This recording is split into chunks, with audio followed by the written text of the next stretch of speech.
Bienvenue sur GIC pour ce test et démonstration de Shadow Tactics Blade of the Shogun. Alors c'est sur PC, ça se télécharge sur Steam au prix de 39€ actuellement. Voilà, alors ce test est là pour faire un petit peu le point sur le gameplay du jeu, voir ses qualités, éventuellement ses défauts, comment ça marche, quelles sont les mécaniques, et est-ce que c'est bien ou pas.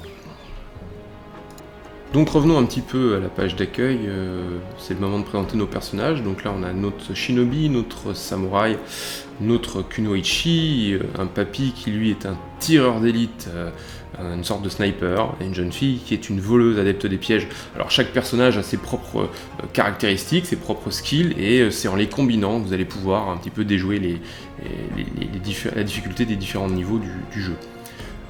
Donc là, un petit tour dans les options rapidement. Alors une option qui est intéressante, c'est on a les voix japonaises, donc ça c'est assez sympa parce que dans ce jeu médiéval qui se passe dans le Japon médiéval, mettre les voix japonaises, j'ai trouvé que ça donnait un petit côté, une petite immersion supplémentaire. Alors le jeu est compatible avec le Tobii Eye Tracking, qui est un périphérique qui remplace plus ou moins la souris en suivant les déplacements de votre œil devant l'écran. Alors c'est un peu un gadget, mais en tout cas si vous avez ce périphérique, sachez que le jeu est compatible. Voilà, on va tout de suite démarrer avec un des premiers niveaux du jeu. C'est l'occasion de préciser que le premier chargement de chaque niveau est très très long. Ça a été décrit dans pas mal de tests comme un gros défaut. Moi j'ai envie de dire non, parce qu'en fait c'est le seul chargement du jeu, après il n'y a plus aucun chargement. Donc voilà, certains niveaux un petit peu plus gros que les autres peuvent mettre 3-4 minutes à être chargés. Mais après c'est tout quoi, tout est instantané dans le jeu, même si vous rechargez une sauvegarde, c'est quasi immédiat, là on le voit à l'écran. Alors une petite explication un petit peu sur comment fonctionne le jeu. Donc c'est un jeu d'infiltration pur et dur, de la vraie stratégie. Donc il faut atteindre certains objectifs comme tuer certains personnages ou débloquer des portes ou récupérer une information, voler un élément, des choses diverses et variées. Et pour ce faire, il va falloir avancer dans la map, atteindre certains endroits stratégiques. Et tout se joue en fait sur le fait de rester dans l'ombre, de ne pas être vu des ennemis. C'est pas du tout comme par exemple un Metal Gear qui est un pseudo-jeu d'infiltration où finalement quand vous êtes repéré vous avez toujours l'option de pouvoir sortir la mitrailleuse et tirer dans le tas. Là c'est vraiment de l'infiltration pure et dure. L'objectif c'est de ne pas être vu ou alors d'être entreaperçu, juste le temps d'exécuter l'ennemi qui éventuellement vous a vu passer. Mais c'est vraiment très limité. L'objectif c'est vraiment de rester invisible. Donc là on le voit, notre ninja il se cache dans les buissons, il évite les champs de vision des adversaires, il envoie son shuriken pour pouvoir les tuer à distance.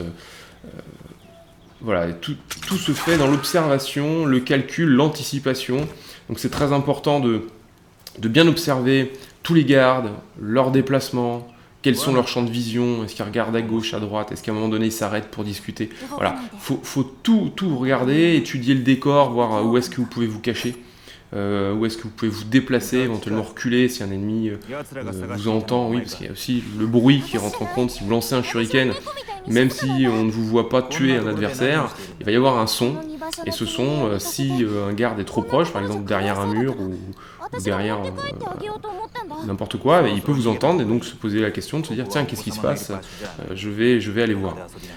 Voilà, donc là on voit à l'écran c'est la rencontre entre deux personnages du jeu, parce qu'il y a aussi un petit scénario entre les différents protagonistes, il y a une histoire bien entendu.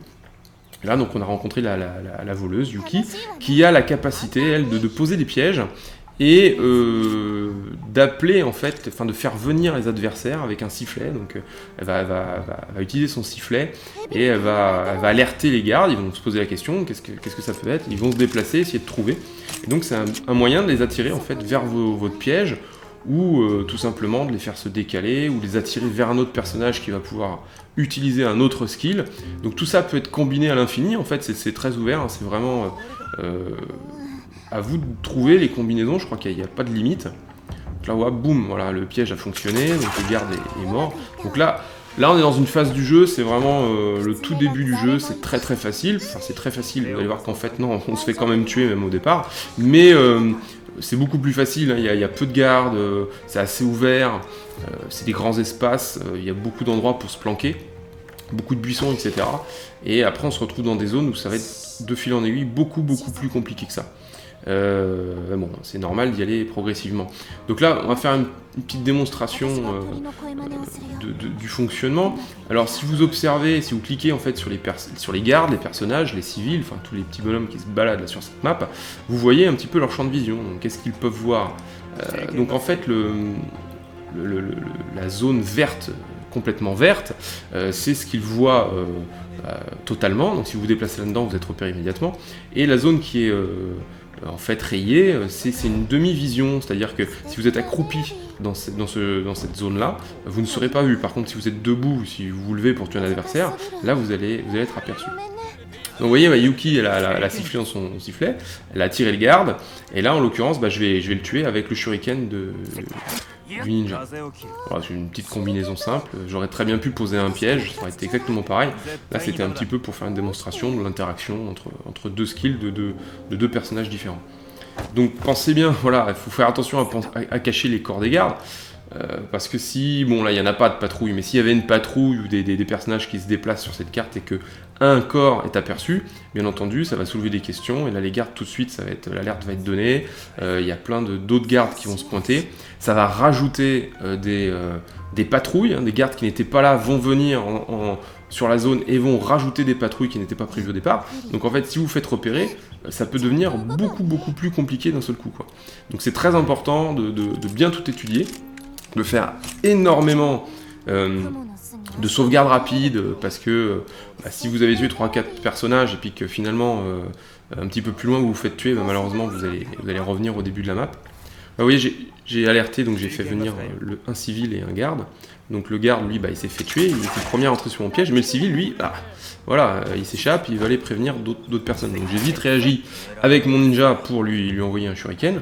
Mais bon, là c'est un peu fait à l'arrache, voilà. Hop, je suis repéré par un autre civil, bon j'ai eu le temps de sortir un peu de son champ de vision, donc ça va, pour pas avoir de problème, on va le tuer aussi, comme ça on est tranquille. Là je peux le faire un peu à l'arrache parce que c'est le tout début, mais après ça fonctionne plus ça. Donc vous voyez, j'ai envoyé mon shuriken, en fait on a vu l'icône du shuriken apparaître au sol, et bien en fait... tant que je ne l'ai pas ramassé, je ne peux plus l'utiliser. Hein. Idem pour le piège de Yuki, là, qui est marqué au sol, cette espèce de petit panneau stop, là, le petit logo rouge. Là, je ne peux plus l'utiliser parce que je ne l'ai pas ramassé. Donc là, vous voyez, en fait, je me suis fait voir. Donc ça a fait venir des gardes, qui ont ramené encore il y a 2 autres gardes en rouge qui se sont pointés et qui vont chercher un petit peu partout s'il se passe quelque chose. Donc là, j'ai eu la chance de pouvoir tuer les 2 premiers rapidement, sans qu'il y ait trop de bobos. Mon ninja a pris quand même quelques dégâts tout à l'heure. Mais bon, en général, surtout un peu plus loin dans le jeu, dès que vous êtes repéré, c'est quasiment la mort assurée. Hein. Ou alors, peut-être vous pouvez vous en sortir, mais c'est vraiment limite, c'est vraiment pas l'objet du jeu. Hein. L'objet du jeu, c'est vraiment de ne pas se faire voir. Donc là, je les ai fait venir. Voilà, tout de suite on prend très cher.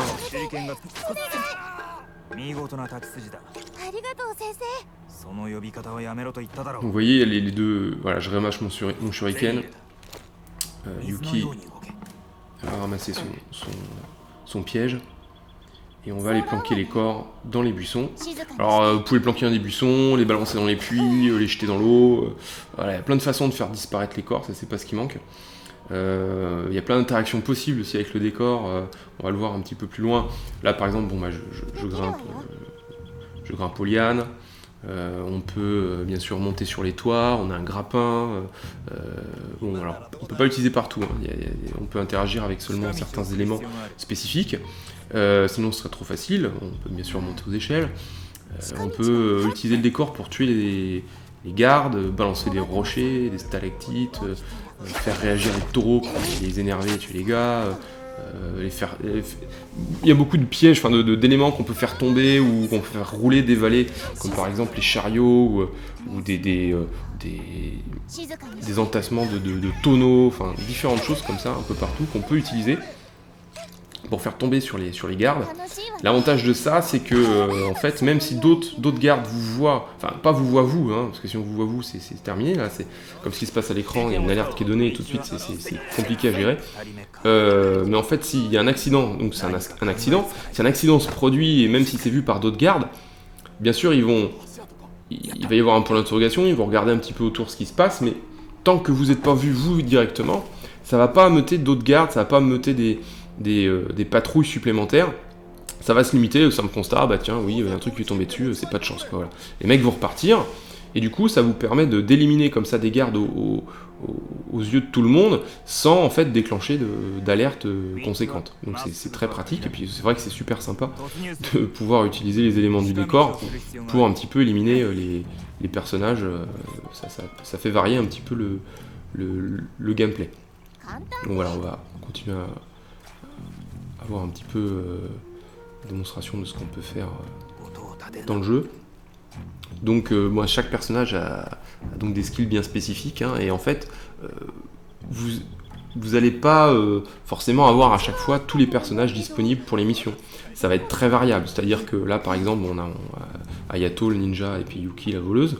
Il y a des niveaux où vous allez être avec donc Ayato le ninja et puis Mugen le samouraï, qui lui est plutôt un personnage plus violent, donc il a moins de skills qui lui permettent de faire les choses discrètement, mais par contre il va être efficace pour éliminer par exemple jusqu'à 3 personnages sur une même zone, où il va être capable de soulever des objets plus lourds. Il pourra pas par contre grimper sur les toits, mais bon voilà, il y a d'autres, il est un peu plus bourrin, il va servir dans certains cas. Des fois vous aurez 3 personnages, ou 4 ou 5, et ça va varier comme ça en fonction des niveaux, donc vous pourrez pas toujours faire la même chose. Vous allez être obligé de vous adapter un petit peu aux personnages que vous avez disponibles pour telle ou telle mission. Et donc, eh bien de combiner les skills, on va dire, différemment. Voilà, ce qui est plutôt sympathique. Voilà, alors là, on va voir un petit peu un autre niveau qui est alors il y a toute une ville, hein, et puis un palais qui est assez fortement gardé, dans lequel c'est un peu difficile d'entrer, et là on a beaucoup de déplacements aériens en fait de tour en tour. Vous voyez Yuki qui est sur le toit là en train de se reposer. Ça me permet moi de regarder un petit peu les champs de vision de différents gardes. Donc voilà, c'est assez compliqué, il y a notamment celui-là en haut là qui voit tout. Alors ça devient très compliqué dès le moment où en fait il y a plusieurs gardes et que chacun s'observe. C'est donc difficile de pouvoir en éliminer un et de pouvoir en fait trouver la faille. Alors, là, vous voyez en l'occurrence, je vais pouvoir éliminer un samouraï en utilisant le stalactite là qui est accroché à la toiture. Et donc du coup, voilà, le stalactite est tombé, le samouraï est mort, et ça va pas déclencher d'alerte vraiment. Il y a le garde quand même qui vient. Vous voyez, l'IA est pas débile, hein, il vient voir, il se pose des questions, il y a des petits textes, tiens, qu'est-ce qui se passe, voilà. Alors là, je vais en profiter, comme il sort du champ de vision des autres, boum, pour l'assassiner aussi lui, comme ça en fait de moins. En plus, il était positionné à un endroit qui était assez compliqué. Donc finalement, cette alerte, le fait qu'il soit sorti pour venir voir ce qui se passait, ça m'a bien rendu service, parce que maintenant, eh bien, je me retrouve avec un champ de vision plus dégagé. Ça va me permettre de pouvoir éliminer le garde qui est juste en contrebas, et qui lui, pareil, a un champ de vision un petit peu ennuyeux, parce que lui, la personne le regarde. Voilà. Je vais planquer le corps, parce qu'il y a des patrouilles. Et puis je vais comme ça essayer d'éliminer petit à petit les différents gardes qui me barrent la route pour nettoyer un petit peu la zone et trouver comme ça. Donc le concept, c'est vraiment le cœur du truc, c'est vous arrivez dans un endroit, il faut atteindre un objectif et d'analyser vraiment les champs de vision, les déplacements pour arriver à trouver la faille. Alors changeons de zone, l'occasion de revoir un petit peu cette question des temps de chargement. Alors voyez, je l'ai laissé exprès au montage, hein, c'est pour vous montrer vraiment un chargement complet. Vous allez voir que c'est long quand même, hein. Mais voilà, c'est une fois, sachant que bon, un niveau, vous pouvez mettre 1 heure, 2 heures, voire peut-être plus pour le faire. Finalement, c'est le seul unique temps de chargement. Après, si vous avez à recharger une sauvegarde rapide dans le même niveau, c'est quasi instantané. Donc vous avez le temps de vous faire un bon petit café, hein, mais sinon, après, il y en a plus d'autres. Donc bon, je pense que c'est pas très grave, hein. Tout est mis en mémoire, c'est normal qu'à un moment donné, il faut le charger, quoi. On va voir un petit peu d'autres mécaniques. Donc là, Vous voyez le petit truc qui bouge là, dans le cercle bleu, c'est en fait un tanuki, hein, c'est une petite bestiole, une sorte d'espèce de raton laveur du grand-père, qui permet d'être placé assez loin et puis d'attirer comme ça les gardes dessus, les garder occupés par ça un petit moment. En fait, ils vont voir, tiens, qu'est-ce que c'est ce bruit, ils voient la petite bestiole, ils trouvent ça mignon, enfin, ils jouent avec. Bref, c'est assez utile pour pouvoir occuper l'attention des gardes. Vous voyez, alors là, je contourne, j'ai un samouraï qui regarde un petit peu tout, je contourne son champ de vision. Donc faut bien étudier, vous voyez, il y a une rangée de buissons, faut regarder ce qu'il y a en fait à l'écran, comment on peut vous planquer. Là je vais attendre un peu parce qu'il y a le garde qui est venu discuter avec un civil. Donc faut vraiment penser à tout ça parce que là si je me fais voir, je vais pas avoir beaucoup d'options pour réagir. Hein, parce qu'avec le samouraï derrière, il faut savoir que les samouraïs sont très chiants. Parce qu'en fait, le seul personnage qui peut vraiment tuer les samouraïs, c'est Mugen, qui est également un samouraï. Vos ninjas n'en sont pas capables. Il faut les étourdir avec l'arme à feu, faire une attaque combinée avec 2 personnages. Enfin, c'est assez compliqué. Donc, on va essayer de ne pas attirer son attention tout de suite. Donc là, justement, l'idée, c'est de faire le ménage de ce côté-là, parce que j'ai un civil qui est un petit peu casse-pied, et qui vient en fait se promener, il va voir le samouraï, il repart, il va voir le samouraï, il repart. Donc il casse un peu les pieds pour pouvoir passer à la suite. Donc je voulais pouvoir l'éliminer. Seulement le problème c'est que pour pouvoir l'éliminer, on se retrouve qu'à côté il y a un autre civil et on a un autre garde qui lui aussi fait ses propres patrouilles. Donc on va commencer par éliminer ces deux-là, pour pouvoir ensuite s'occuper du civil qui me casse un petit peu les pieds. Donc ouais, à chaque fois, vous voulez régler un problème, et en fait, un autre problème se pose, vous voulez éliminer un personnage, mais il est vu par un autre personnage, qui lui-même est peut-être vu encore par un autre, etc. etc. Donc, faut remonter comme ça un petit peu la chaîne, cette chaîne, et puis éliminer les problèmes les uns après les autres. Donc là, c'est très bien, parce que vous voyez, j'ai une caisse qui est suspendue en l'air, et je vais pouvoir m'occuper de ces deux personnages sans me faire repérer, et de faire d'une pierre deux coups. Voilà, on va attendre qu'ils reviennent. Et bim. Ça c'est fait. Donc voilà un petit peu comment vous pouvez utiliser. Il y a pas mal d'éléments suspendus comme ça. Et là, bon, du coup, même en laissant les corps, j'ai même pas besoin de les cacher. Ça va pas lever plus de questions que ça. En plus, bon, là, il n'y a plus de patrouille de garde, il n'y a que le dernier civil qui se promène. Donc on va essayer de s'occuper de lui au passage. Vous voyez, hein, le shuriken est pas mal parce que je peux vraiment l'utiliser d'assez loin, même en étant en hauteur.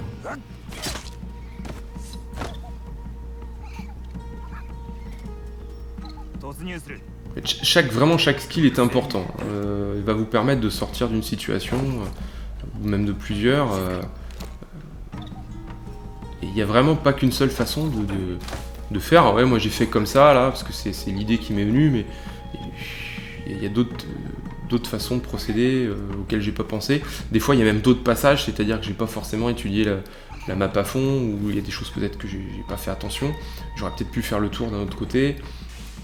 Alors, l'occasion de montrer un petit peu les capacités de la Kunoichi, qui elle peut en fait voler des déguisements, enfin des tenues à certains personnages sur les maps, et donc après elle va pouvoir se déguiser. Donc là j'ai volé un costume de nonne, et ça me permet en fait de me promener n'importe où, et personne va se poser de questions. Hein. Je vais générer aucune alerte. Voilà, je vais devant un garde, voilà, il voit une nonne se balader, lui, pas de problème quoi. Par contre, bien sûr, si on vous voit tuer quelqu'un, vous êtes repéré, hein, c'est sûr. Mais bon, l'objet de ça, c'est surtout que vous allez pouvoir en fait aller dans des zones où vous pouvez pas être à couvert, et en fait occuper des gardes, leur parler. Bon, en l'occurrence, personne ne me voit, donc je peux carrément l'éliminer. Vous allez pouvoir parler en fait à des gardes, les occuper, et donc attirer leur attention indéfiniment. Ce qui vous permettre, par exemple, à votre deuxième personnage, là en l'occurrence j'ai Mugen qui est planqué un petit peu en haut à gauche, ça va permettre à vos autres personnages de passer, ou de se faufiler, et puis d'éliminer l'adversaire. Donc, petite démonstration, voilà, je prends la bulle, je lui parle, et bim, bon, il se tourne, il me cause, et là, tant que j'annule pas en fait ça, tant que je me déplace pas, je vais occuper son attention. Si ça permet à Mugen de venir se déplacer, Voilà, on va passer. Ça va permettre de faire une petite démonstration. Donc Mugen, c'est le seul personnage qui peut soulever les rochers. Les rochers, les barils, enfin tout ce qui est un peu lourd. Hop, il est vraiment balèze et donc il peut les soulever, se promener avec. Et là, je vais en profiter pour éliminer ces deux gardes. Alors c'est pas vraiment utile, mais c'était surtout pour vous montrer comment ça fonctionne. Voilà, bam. Alors attention, hein, s'il y a d'autres personnages qui sont à côté, ça fait du bruit, hein, donc ça aurait pu attirer des gardes s'il y avait eu d'autres personnages plus près que ça. Donc bien sûr, on peut faire tourner la map comme ça, hein, c'est comme dans XCOM, en fait, vous avez deux touches pour faire tourner la caméra, vous avez aussi un raccourci qui vous permet de bouger l'angle de la caméra comme vous le souhaitez avec la souris.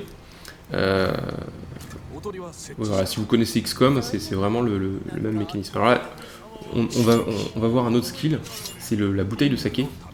En fait, quand un garde a dans son champ de vision la bouteille de saké, il se dirige vers elle pour la ramasser.